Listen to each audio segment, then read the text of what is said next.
হরি ওম, নমস্তে। সংস্কৃত পাঠে সর্বেশাম স্বাগতম।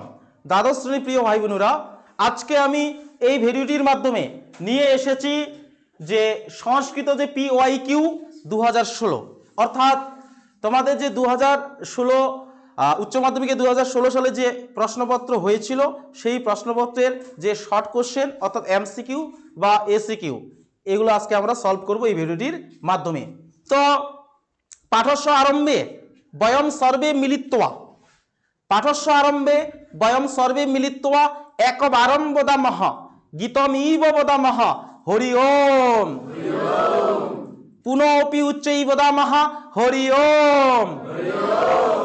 পাঠস্য আরম্ভে বয়ম সর্বে মিলিত্বা, বয়ম সর্বে মিলিত্বা সর্বেষাং কৃতে একা প্রার্থনা প্রার্থয়ামহ। অর্থাৎ পড়ার আগে আমরা সবাই মিলে সবার জন্য একটি প্রার্থনা পাঠ করব। সর্বে মাম অনুসরন্তু অহম ইয়ৎ বদামি তদ অনুসরন্তু। মাম অনুসরন্তু। ওম উচ্চৈ গীতমিব বদামহ আনন্দেন বদামহ সুখেন বদামহ। মাম অনুসরন্তু কিমর্থম ন বদন্তু কিম ভোঃ। মাম অনুসরন্তু। ওম সর্বে ভবন্তু সুখিনঃ সর্বে সন্তু নিরাময়াঃ সর্বে ভদ্রাণি পশ্যন্তু মা কশ্চিৎ দুঃখভাগ ভবেৎ।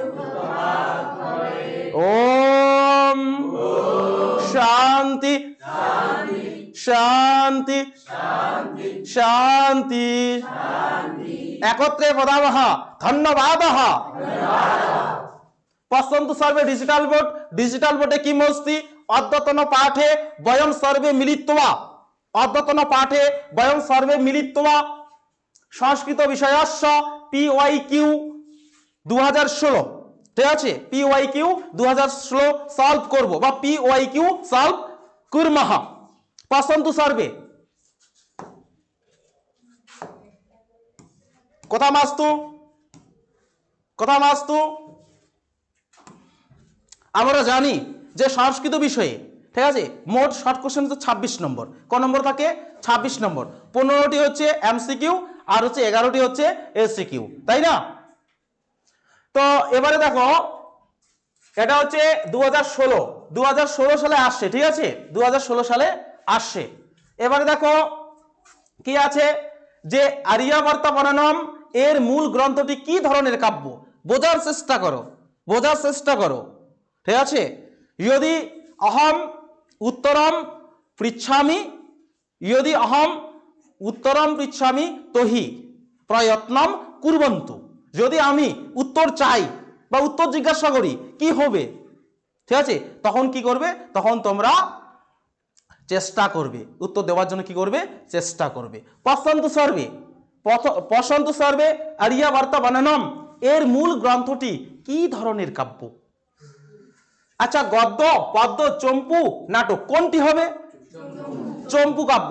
কারণ আর্যাবর্ত বর্ণনম আমি যখন কি করেছিলাম, পাঠ করিয়েছিলাম, তখন বলেছিলাম যে চম্পু কাব্য থেকে নেওয়া। চম্পু শব্দের অর্থ হচ্ছে গদ্য ও পদ্য মিশ্রিত রচনা, ঠিক আছে? চম্পু শব্দের অর্থ হচ্ছে গদ্য ও পদ্য মিশ্রিত রচনা। তাহলে কি হয়ে যাচ্ছে? চম্পু হয়ে যাচ্ছে। এবারে অলিপর্বা কেন বনে যেত? অলিপর্বা কেন বনে যেত? গরু চোরাতে, শিকার করতে, কাঠ কাটতে, বা কোনোটিই নয়। কি হতো? কাঠ কাটতে। কারণ বনগতা গুহা যখন আমি পাঠ করিয়েছিলাম তখন বলেছিলাম যে অলিপূর্বার আর্থিক অবস্থা খুবই সংকট ছিল, বা তিনি খুবই কি ছিলেন? দরিদ্র ছিলেন। সেই জন্য প্রতিদিন ভোরবেলায় উঠে তিনি কোথায় যেতেন? বনে যেতেন জ্বালানি কাঠ সংগ্রহ করার জন্য। আর সেই জ্বালানি কাঠ নগরে নিয়ে এসে সেটি বিক্রি করার পর যা উপার্জন হতো, সেই টাকা পয়সা দিয়ে কি করতো? খুব কষ্টে জীবনযাপন করতেন। সেই জন্য কি জ্বালানি কাঠ কাটার জন্য বা কাঠ কাটতে। চীনাংশুক শব্দের অর্থ কি? কে বলতে পারবে? চিরাংশুক শব্দের অর্থ কি? চীন দেশের বস্ত্র। কি হবে? চীন দেশের বস্ত্র। এবারে আর্যাবর্ত বনামে গঙ্গা ছাড়া আরেকটি নদীর নাম আমি বারবার বলেছিলাম যে খুবই গুরুত্বপূর্ণ। আর্যাবর্ত বনামে গঙ্গা ছাড়া আরেকটি নদীর নাম কি ছিল? চন্দ্রভাগা। চন্দ্রভাগা হবে। ঠিক আছে, তাহলে হয়ে গেছে। আচ্ছা, এই ধরনের প্রশ্ন আসলে পারবে কি? ঠিক আছে, এরকম প্রশ্ন যদি পরীক্ষায় আসে তাহলে উত্তর করতে পারবে তো? ঠিক আছে,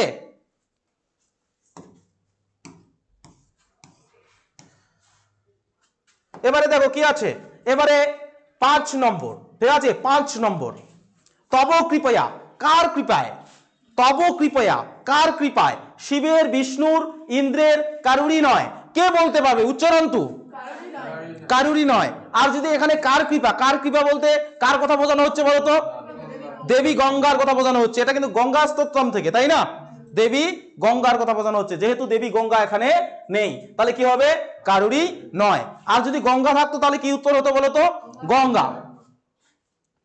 প্রিয় ভাই বোনেরা, যারা আমাকে এই ভিডিওটির মাধ্যমে দেখছো, তোমাদেরকেও বলছি, তোমাদের যে PYQ যত রকমের কোশ্চেন আছে, শর্ট কোশ্চেন PYQ, এটা পরীক্ষার আগে এটা সলভ করে রাখবে। আশা করছি যদি PYQ সলভ করে রাখো যে কোনো বিষয়ের, তোমরা শর্ট কোশ্চেন যতগুলো আছে উত্তর করতে পারবে। আর পরে আমি তোমাদের, ঠিক আছে, তোমাদের টেস্ট পেপার আছে, টেস্ট পেপারও সলভ করাবো। ঠিক আছে, সেই জন্য বলছি আমাদের সিলেবাস কমপ্লিট হয়েছে তো কি হয়েছে, আর অনেক কিছু বাকি আছে। বাড়িতে বসে কিন্তু এইসব করবে না। ঠিক আছে, তখন একটা কি লাগবে? অলসতা আসবে নিজের মধ্যে। কি আসবে? অলসতা আসবে। আর এখানে আসলে কি হচ্ছে তোমরা দেখতে পাচ্ছ, কিন্তু দুবার হলেও মুখ দিয়ে উচ্চারণ করছো, তার মানে পড়া হয়ে যাচ্ছে। হচ্ছে না? না হচ্ছে না? হচ্ছে।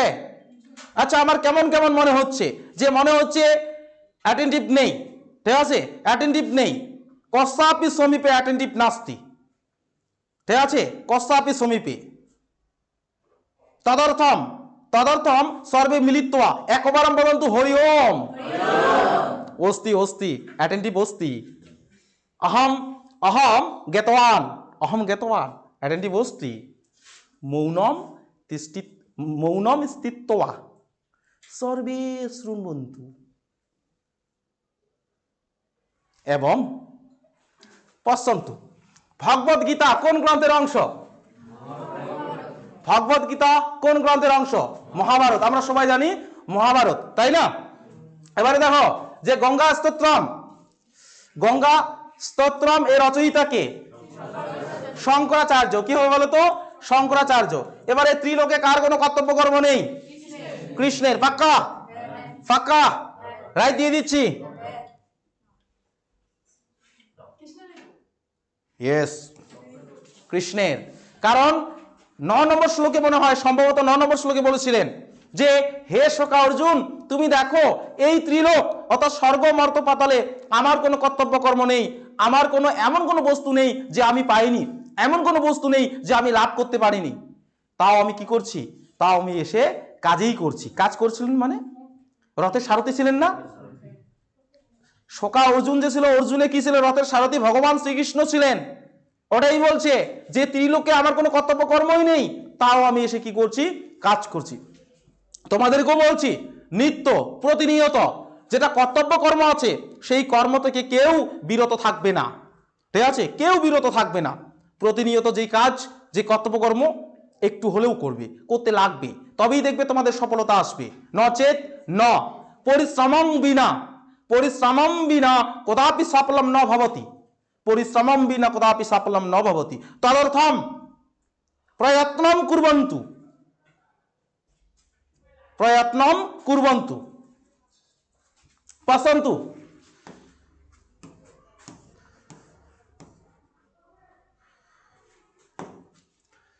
প্রতিমা নাটকম, প্রতিমা নাটকম কার রচনা? এটা মনে রাখবে, ভাস। ঠিক আছে, মহাকবি ভাস বা ভাস আছে, কবি ভাস। প্রতিমা নাটকম, অভিষেক, অভিষেক নাটকম, এগুলো হচ্ছে ভাসের রচনা। ঠিক আছে, মনে রাখবে। আর যেটা তোমাদের লেখানো হয়নি বা বলা হয়নি, ওটা খাতা বইয়ে রাখো, ফট করে লিখে নিবে। ঠিক আছে, এবারে যদি এটাও যদি আমাকে বলে দিতে হয় যে প্রিয় ভাই বোনেরা, যেটা তোমাদের কাছে নেই সেটা নোট করে নিবে, তাহলে তো মুশকিল। এমনি আমার রাগ আছে, কেউ নবান্ন বাড়ি কথা বলে নেই। জ্যামিতি বিষয়ক গ্রন্থ কোনটি? দেখো জ্যামিতি বিষয়ক গ্রন্থ কোনটি কে বলতে পারবে? হ্যাঁ, সুলভসূত্রম, সুলভসূত্রম, ঠিক আছে। ওই হো হো পশ্যতু পশ্যতু কৃপয়া পশ্যতু অহম কিম বদামি অহম কিম পাঠয়ামি এত এত।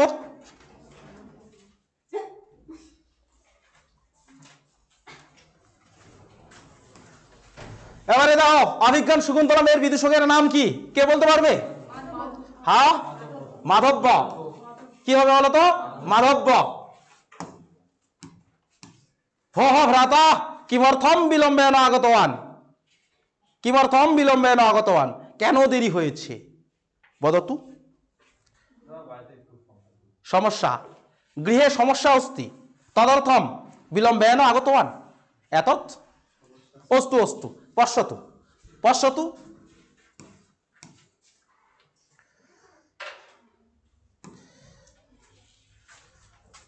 আচ্ছা এবারে দেখো স এব মন্য মানসম, স এব মন্য মানসম, এখানে মন্য মানুষ কে? স এব মন্য মানসম, সেও সম্মান করবে, সেও পছন্দ করবে, ঠিক আছে। এবার মন্য মানুষ বলতে কাকে বোঝানো হচ্ছে? কৌমুদী, কৌমুদী কি বলেছিলেন বলতো? রাজাকে বলেছিলেন যে মহারাজ আমার পিতা যদি আমার চোখ দিয়ে বসন্তকে দেখেন তাহলে তিনিও কিন্তু আমার পছন্দকে সম্মান করবেন। তাহলে মন্য মানুষ বলতে কাকে বোঝানো হচ্ছে? বসন্ত, তাই না? কারণ কৌমুদীর পছন্দের পাত্রের নাম কি? কৌমুদীর মনোনীত পাত্রের নাম কি? হ্যাঁ, বসন্ত। কনফিডেন্স নাস্তি, বসন্ত। এবারে দেখো বাসন্তিক স্বপ্নমের মূল গ্রন্থ কোন ভাষায় রচিত? হ্যাঁ, পাক্কা? নাম কি ছিল? এ মিডসামার নাইট ড্রিম, তাই না? আচ্ছা, মহোৎসব প্রমদ প্রসাধান পূর্বম তাম পরিণাস্যে, যে সাজসজ্জায় সজ্জিত হয়ে, মহোৎসবে সাজসজ্জায় সজ্জিত হয়ে আজকে আমি তোমাকে বিয়ে করব, কে বলেছিলেন? কার উক্তি? রাজা ইন্দ্রবর্মা। কাকে বলেছিলেন? কনক লেখাকে। কনক লেখা কে ছিলেন? রাজা ইন্দ্রবর্মার। ইন্দ্রবর্মা নামটা এমন ভাবে নিবে না যেন ইন্দ্রবর্মা, ইন্দ্রবর্মার যে বাড়ি তোমাদের পাশে, রাজা ইন্দ্রবর্মা, ঠিক আছে। কি হবে তাহলে? কনক লেখা কে ছিলেন? রাজা ইন্দ্রবর্মার হবু স্ত্রী। শুধু হবু স্ত্রী বলা যাবে না, হবু স্ত্রী বলা যাবে না, চিন্তা করো, হবু স্ত্রী। কসাহা হবু স্ত্রী রাজা ইন্দ্রবর্মা। এবারে দেখো রাজা ইন্দ্রবর্মার প্রেমিকার নাম কি? বাহ, এটা আমার মনে আছে। এবারে দেখো কি আছে, এবারে কি আছে, এবারে দেখো কি দেওয়া আছে যে সোয়া সোয়া এর সোয়া সোয়া উচ্চারণ হবে, সোয়া বফলা আছে, সোয়া সোয়া স্থান আরোহ, এর অর্থ কি? এটা লেখানো হয়েছিল মনে হয়, আমি লিখিয়েছিলাম না যে নিজ নিজ অশ্বে আরোহণ করা বা নিজের নিজের ঘোড়ায় ওঠা, তাই না? তাই না? আওয়াজটা তো একটু দিবে নাকি? আর্যাবর্তের বা আর্যাবর্তের মানুষ কাকে উপহাস করে? স্বর্গবাসী দেবতাদের, ঠিক আছে। বিপিনম ব্রজতি, দেখো বিপিনম ব্রজতি মধ্যে বিপিন শব্দের অর্থ কি? বিপিন শব্দের অর্থ হচ্ছে অরণ্য, বন, অরণ্য বা জঙ্গল, ঠিক আছে। এবারে দেখো ত্রিবিক্রম বটে দুটি বিখ্যাত কৃতির নাম কি? নলচম্পু, মোদালাসা চম্পু। এগুলো খুবই গুরুত্বপূর্ণ। প্রিয় ভাই বোনেরা, যারা যারা এই মুহূর্তে এই ভিডিওটির মাধ্যমে বিভিন্ন জায়গা থেকে আমাকে দেখছো, যদি আমার পঠন পাঠন ভালো লাগে, আমার বার্তালাপ ভালো লাগে, তাহলে অবশ্যই হরিওম লিখে সেন্ড করবে। কারণ এই হরিওম লেখাটা দেখলে হয়তোবা আমার মতো খুশি আর কেউই হবে না। সেই জন্য বলছি যদি ভালো লাগে, আর যদি ভালো না লাগে তাহলেও লিখে পাঠাবে। কারণ আমি চেষ্টা করব আমার যেখানে ভুল হচ্ছে বা যেখানে আমি ভুল করছি এগুলো ঠিক করার। কারণ কোনো সাবজেক্টে কেউ পারফেক্ট নয়, ঠিক আছে। হয়তোবা কি অল্প একটু জানি, সেটা শেখানোর জন্য আমি তোমাদের এখানে আসছি, কিন্তু আমি বলতে পারবো না যে আমি সংস্কৃত সমস্ত কিছু জানি। বলতে পারবো কি? কেউই বলতে পারবে না। যদি কেউ বলে তাহলে সেটা অহংকার, ঠিক আছে, তাহলে সেটা কি? অহংকার। সেই জন্য বলছি কোথাও ভুল হলে, আর কোনো শিক্ষক মহাশয় যদি দেখে থাকেন, কোনো শিক্ষিকা মহাশয়া যদি দেখে থাকেন, যদি আমার সংস্কৃত বলাতে কোথাও ত্রুটি হয়, তাহলে ক্ষমার চোখে দেখবেন আর লিখে পাঠাবেন যে কোন জায়গাটায় ভুল হচ্ছে। তো এবারে দেখো, এবারে কি আছে, যে নৈষ্কর্ম, একটা নৈষ্কার্য বলা আছে, নৈষ্কর্ম হবে। নৈষ্কর্ম কি বলতো, মুক্তি প্রাপ্তি বা মোক্ষ প্রাপ্তি। ঠিক আছে, এক কথায় মনে রাখবে যে মোক্ষ, মোক্ষই হলো কি নৈষ্কর্ম বা কর্মবন্ধন থেকে মুক্তি পাওয়া। নৈষ্কর্ম কি বলতো, কর্মবন্ধন থেকে মুক্তি পাওয়া। তারপরে এটা কি জানা ছিল আগের থেকে না আজকে প্রথম জানা ছিল? যাদের জানা নাই লিখে নেবে, শূন্যস্থান পূরণ করে, এটা লেখানো হয়েছিল। ঠিক আছে, কর্ম নৈব হি সংসিদ্ধি মাস্তিতা, এই ড্যাশের জায়গায় কি হবে, জনকাদয় হ, কি হবে বলতো, জনকাদয় হয়। এটা খুব গুরুত্বপূর্ণ কিন্তু, হ্যাঁ, মাঝে মাঝে দিয়ে দেয়। এই যে জঠর, জঠর শব্দের অর্থ কি, কি হচ্ছে বলতো, জঠর শব্দের অর্থ হচ্ছে উদর। উদর বলতে কি বলতো, পেট। উদর বলতে পেট। ঠিক আছে, তো এবারে দেখো গঙ্গার দুটি প্রতিশব্দ, গঙ্গা দুটি প্রতিশব্দ লেখো। গঙ্গা দুটি প্রতিশব্দ কি, জাহ্নবী আর হচ্ছে ভাগীরথী। তারপরে পশ্চাৎ কি মস্তি, পশ্চামাহা, পশ্চাৎ কি মস্তি, পশ্চামাহা, কি মস্তি, কি মস্তি উচ্চারন্তু সর্বে, পশ্যন্তু সর্বে। কন্যার প্রতি ইন্দু শর্মা কি নির্দেশ ছিল, কি নির্দেশ ছিল, যে কন্যার প্রতি ইন্দু শর্মার নির্দেশ ছিল যে তার পছন্দের পাত্র মকরন্দকেই বিয়ে করতে বা বিবাহ করতে হবে, তাই এটাই তো নির্দেশ করেছিলেন। আর এটার জন্যই তো বৃদ্ধ ইন্দু শর্মা কি করেছিলেন, যে রাজার কাছে অভিযোগ জানাতে গিয়েছিলেন যে কি যেন ছিল, দয়াদ্রম চিত্তম, এরকম কি যেন একটা লাইন ছিল। ঠিক আছে, দিয়তাম দয়াদ্রম চিত্তম, যে হে মহারাজ আমার প্রতি একটু সদয় হন, আমার প্রতি সদয় হন। আমার যে এই পাজি মেয়েটি, সে কি করেছে, আমার পছন্দের বা আমার মনোনীত পাত্র মকরন্দকে বিয়ে করতে চাচ্ছে না, সে তার পছন্দের পাত্র বসন্তকে বিয়ে করতে চাচ্ছে। সেই জন্য আমাদের যে দেশাচার বা দেশের আচার আচরণ বা দেশের নিয়ম শৃঙ্খলা অনুযায়ী যে কি হয়, বিচার বিহিত আছে, সেই বিচার এই মেয়েটিকে দিন। এটার জন্য এটাই তো অভিযোগ করতে গিয়েছিলেন, তাই না, না অন্য কিছু? এটাই পাক্কা। এবার হচ্ছে রমণীয় অয়ম তরুণতে বা রমকরন্দ, রমণীয় অয়ম তরুণতে বর মকরন্দ। হ্যাঁ, যে এই মকরন্দ যে আছেন, এই মকরন্দই কিন্তু, এই মকরন্দ হচ্ছে কি, মকরন্দ তরুণ, দেখতে সুন্দর, সে তোমার যোগ্যপাত্র হবে। কে বলেছিলেন বলো তো, কার প্রতি, কার উক্তি? এটি কৌমুদীর প্রতি রাজা ইন্দ্রবর্মার উক্তি। যখন বুঝিয়েছিলেন না যে এই মকরন্দ হচ্ছে তরুণ, অল্প বয়সী, দেখতে সুন্দর, আর তোমার জন্য যোগ্যপাত্র হবে, কারণ যেহেতু তোমার পিতার যে মতামত এই মকরন্দের উপরেই আছে। ঠিক আছে, সেই জন্য তোমার যোগ্যপাত্র। এবারে বাসন্তিক স্বপ্নম, যে বাসন্তিক স্বপ্নমে মোট কয়টি অঙ্ক আছে বলতো, 5টি অঙ্ক। কয়টি অঙ্ক, 5টি অঙ্ক। তার মধ্যে প্রথম অঙ্ক তোমাদের পাঠ্যে দেওয়া আছে। ঠিক আছে, এই যে দর্শ শব্দের অর্থ কি লেখানো হয়েছিল, দর্শ শব্দের অর্থ হচ্ছে অমাবস্যা। কি বলতো, অমাবস্যা। উচ্চারণ তো সর্বে, দর্শ শব্দের অর্থ কি, অমাবস্যা। এবারে ভাসের নাটকের সংখ্যা কত? ভাস, মহাকবি ভাস 13খানি নাটক লিখেছেন, মনে রাখবে। কতগুলি নাটক রচনা করেছিলেন? 13টি নাটক। ঠিক আছে, তার মধ্যে দুটি নাটকের নাম একটু আগে বললাম না, যে প্রতিমা নাটক বা প্রতিমা নাটকম বা অভিষেকম ছিল না, অভিষেক নাটকম। তারপরে মেঘদূত, মেঘদূতে যক্ষ কোন পর্বতে বাস করতো, এটা কিন্তু তোমাদের ক্লাস 11-এ ছিল। ওই যে মেঘদূতম পড়াটার মধ্যে ছিল, যে যক্ষকে অভিশাপ দেওয়ার পরে, বা যখন প্রভু কুবের কি করেছিলেন, যক্ষকে অভিশাপ দিয়েছিলেন। কোথায় অভিশাপ দিয়েছিলেন? যে রামগিরি পর্বতে তাকে থাকতে হবে। কত বছরের জন্য? 1 বছরের জন্য, তাই না? 1 বছরের জন্য। তোমাদের মনে আছে কি না, আমি তখন যারা যারা আমার কাছে পড়েছো, আমি বলেছিলাম এই যক্ষ ছিল হচ্ছে সদ্য বিবাহিত। সদ্য বিবাহিত বলতে বেশি দিন বিয়ে করা ছিল না, মানে বেশি দিন হয়নি। ঠিক সেই অবস্থায় যেহেতু তার পত্নীর জন্য তিনি কোথায় গিয়েছিলেন, তার পত্নীর জন্য তার হচ্ছে প্রভু কুবেরের আদেশ লঙ্ঘন করেছিলেন। সেই জন্য পত্নীকে পত্নী মানে স্ত্রীর বিচ্ছেদ বেদনা, যেটা স্ত্রীর বিচ্ছেদ বেদনা ভোগ করার জন্য অভিশাপ দিয়েছিলেন। আর তার অভিশাপ কাটাতে হয়েছিল হচ্ছে রামগিরি পর্বতে। মনে রাখবে, মেঘদূতে যক্ষ কোন পর্বতে বাস করতেন? কি হবে? রামগিরি পর্বতে। চরক, এখানে চরক দেওয়া আছে। হ্যাঁ, চরক কোন বিষয়ে পণ্ডিত ছিলেন? চরক চিকিৎসা শাস্ত্রে কি ছিলেন? পণ্ডিত ছিলেন, চিকিৎসা শাস্ত্রের পণ্ডিত ছিলেন। এবারে দেখো শেষ 2016 যে আছে, ঠিক আছে, কি বলবে এটাকে? 2016টাকে ইংরেজিতে কি বলবে? 2016। হ্যাঁ, 2016। আমার মাঝে মাঝে আবার কি হয় যে সংস্কৃত পড়াতে পড়াতে ইংরেজিটা সত্যি আমি জানি না। হ্যাঁ, অন ক্যামেরায় বলছি। বেশি পারি না। তো যারা আমাদেরকে শোনো, আমাদের কিন্তু একটা সৌভাগ্য, আমরা কিন্তু সবাই সৌভাগ্যবান। কেন বলো তো? এই যে আমাদের আওয়াজটা, এই আওয়াজটা কিন্তু ইতিমধ্যে কেউ না কেউ আমাদেরকে দেখছে।